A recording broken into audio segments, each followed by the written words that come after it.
Hi, 皆さん、こんにちは。私のチャンネルへようこそ。Hello and welcome to my channel. And also, please welcome Matt, a dear friend of mine who is featuring for the first time on my channel, and also maybe for the first time on YouTube. I think so, yeah, this is my debut. Lovely, well, welcome. Thank you. Today we're going to be asking Matt why he came to Japan and some preferences, maybe things that he likes, things he doesn't like so much. So please do enjoy this video and leave your positive comments below. Before we begin, Matt, would you like to introduce yourself and maybe tell the viewers a bit about you? Yeah, so my name's Matthew and I've lived in Japan for 6 years nearly, which is crazy. 5.5, nearly 6 years, yeah.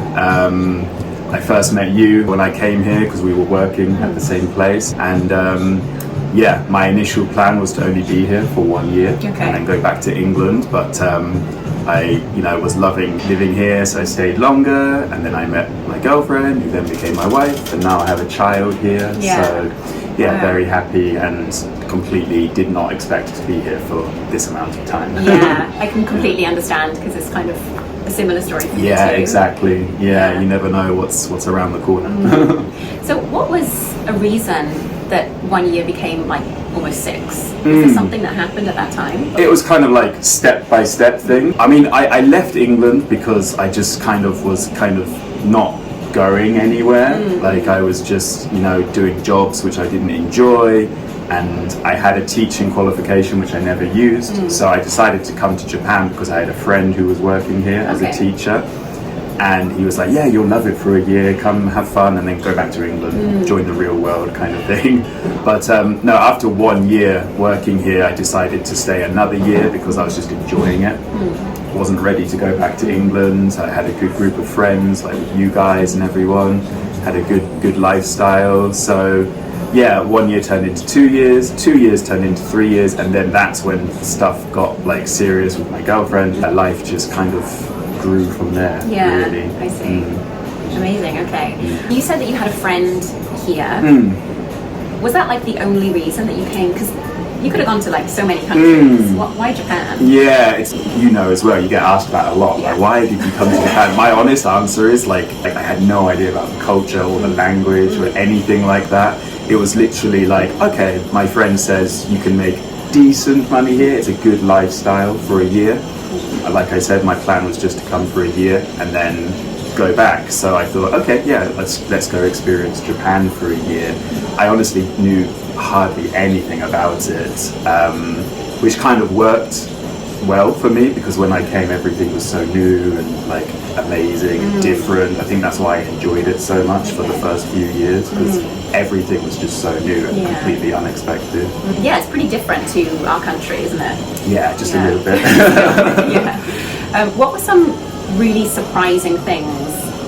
It's kind of cliche to say, but like the food is amazing. Coming from Britain, the food isn't as bad as people say it is, but you can have bad experiences in restaurants and stuff.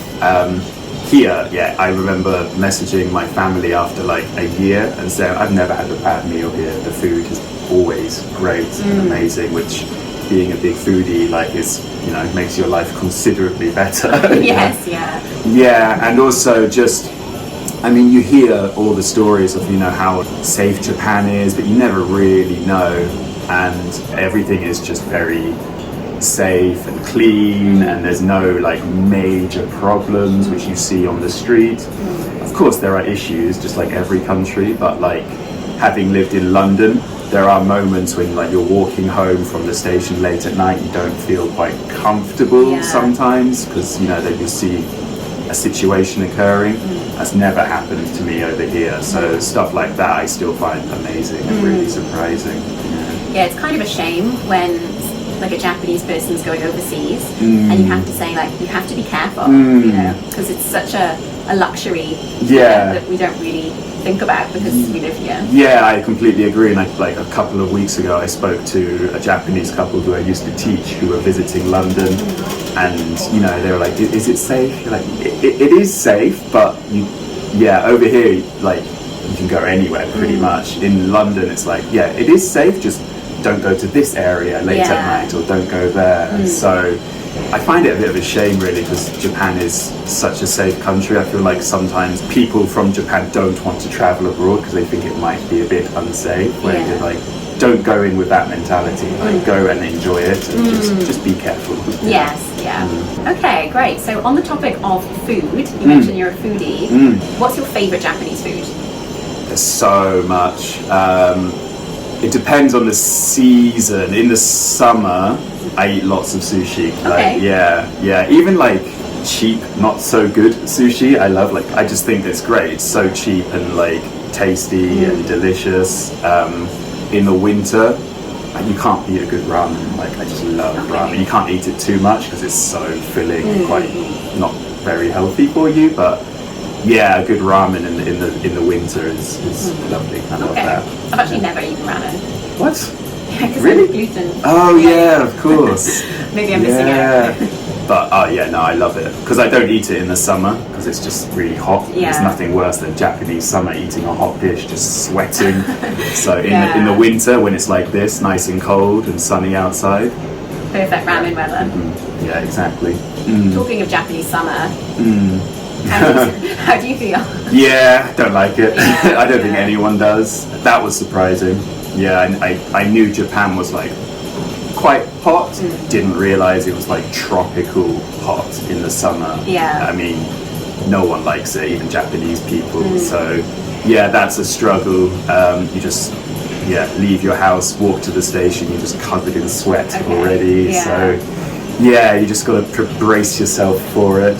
But like we're in the winter now, December, and like I love like November, December when it's cold but sunny. That's my perfect kind of weather. Yeah, the summer months are horrible, but the rest of the year kind of makes up for it. Okay. Is there anything that you miss from the UK? Pub. Okay. Yeah, especially again this time of year, like Christmas time, you get quite nostalgic and homesick because Christmas is very family orientated. I went to Akita with my wife to see her like extended family, and it was really beautiful. But like coming from Britain, you know, any little village or town or city, there's a pub you go to. Yeah. So when we were in Akita in this tiny little village, I was like in the evening like, okay, what should we do? And he said, oh, just stay inside. Oh, okay. Whereas if it was in England or Britain, you know, it's like, let's go to the pub and talk to some locals and have that kind of atmosphere. I do miss that. And the longer I'm here, the more I do miss that actually. Like just being able to go somewhere and socialize with people, and that's what the pub is for really in Britain. So I miss that. You know, I do feel like British people socialize a little bit more. Not that Japanese don't, of course they do in their own way, but yeah, just that kind of mentality of going out and talking to a stranger in the pub and having a drink. I do miss that sometimes. I do understand. Yeah, it can be a bit harder to like make friends organically. So obviously your wife is Japanese, and I wonder like how did you guys meet? Yeah, well, we met on a matching application. We just started messaging on there, and in the UK, it's like, okay, let's meet, and you meet them for the first time face to face. Over here, which I think is a good thing, she was like, oh, let's Skype first, have a chat, so we can just get to know each other. Let's know if we click, and then let's meet up. So, yeah, and then we met for drinks and food, of course. Took her for fish and chips, which probably wasn't a good idea. Did she like it? She did actually, yeah, she loved it, yeah, but probably it wasn't a great idea.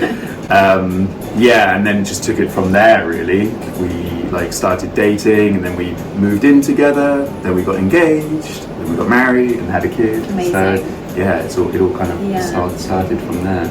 Yeah, I didn't see that coming. No, yeah. I mean, the fact that you thought you were going to be here for just a holiday, basically, and then all of a sudden, like, your life is now here. Yeah. Yeah, amazing. So, obviously, she's Japanese, and you've been here for a long time, but are there any areas where you notice your cultural differences? Yeah, I mean, one thing which has been happening recently, actually, which I've been asking her about, like we live near a school, so every day I walk past a school, and you know, obviously with Corona, everyone's been wearing masks, which is completely understandable. However, recently, like, you see these school children playing sport outside, and all of the kids are wearing a mask. And for me, I look at that and like, what? I understand indoors, completely understand that. But when you're outside, take off your mask. You know, it's even in the summer, it's a hot summer day. And for me, I was asking her, like, why are they still wearing masks? Do they have to? And she said, no, they've been told you can take them off. And for me, I kind of feel like that's almost worse. Like, they feel like they have to keep them on. So, yeah, we were just talking about that. And because we have a child, it kind of sparked a conversation. Like, do we want our child to grow up wearing masks outdoors when they're playing sport? I don't want that. Yeah. So, and in the end, we were just talking about it, and it just comes down to a difference of culture. No one's wrong, no one's right, of course. But like, yeah, that's something which is kind of, I still can't get my head around it. Like, if you're outside playing sport, take your mask off. It's better for you. Just my opinion, but masks aren't just about like corona, but it's also kind of a show to other people. Like, I'm considering the people around me, and also like it takes that one person to stop wearing a mask, you know, and people don't really want to be the first person to do that. Yeah, and I completely get that. Like, it comes from a good place. Like, no, I don't want you to get sick, so I'm going to wear a mask. That's that. I really respect that. I think that's a really nice ideal to have. Like, you don't get that in Europe. Like, it's more individualistic. Like, I don't want to wear it, so if you get sick, you get sick. However, like, the thing I find frustrating is that I feel like there still needs to be like a balance to it. Like, if you're walking outside in a park by yourself, no one around you, it's better for you to take the mask off, breathe in the fresh air. And that's the stuff which more recently we just started talking about it, like, oh yeah, okay, like that's a big difference in culture. Apart from that, there's not been a big major issue. Like, obviously, like, every family is different. In terms of cultural differences, yeah, as you mentioned, I just think like Japanese people are more aware of other people, that collectivist society. So, yeah, I think that's the main big difference really that I've noticed. Okay. I know that your wife has been to the UK. Did she have any surprises, or is there anything that she really enjoyed about the UK that she couldn't otherwise find in Japan? Yeah, it was interesting actually. Like, my mum lives in like a village in the countryside, and she has a dog, so my wife would walk the dog every day. And she came back once, it's like, it's so lovely, everyone here says good morning to you. Oh yeah. Yeah, so she'd be out walking the dog, and everyone, oh, good morning, how are you? And yeah, she came back, she's like, oh, I really like that people do that. I think the fact that we live in Tokyo, kind of, we get Japan confused with Tokyo sometimes. But maybe in the countryside or other friendlier cities in Japan, people might do it. And in London, she was quite surprised with all of the like graffiti, not like bad graffiti, but like art graffiti. Oh yeah, that's true. Yeah, she really enjoyed that, and was like really enjoyed the creativity of that. So that's so interesting. Like, I would never have thought consciously about, you know, the graffiti, but yeah. No, completely. Same here. I was like, oh yeah, I guess there is a lot. You just get used to it. Yeah. The other thing which I agree with is living in Japan for so long, like when you go back to the UK, it's just like how big people are. Right, yeah. She did mention that, and I was like, oh yeah, you're right. Yeah, because in Japan you don't see many overweight people. Everyone's very, slim. When you go back to the UK, definitely notice it now. That's true. I think size expectation are smaller, and like people expect themselves to be smaller here. I feel everything's a bit smaller. Yeah, and like I never really believed it at first, but like using chopsticks, like you eat your meals slower, so you don't need as much food. Like, I think that's definitely got something to do with it as well. But yeah, when you go back to the UK, as you would have known, it's just potatoes everywhere, meat everywhere, and all the beer, of course. Good. All right. Thank you so much for today. Thank you.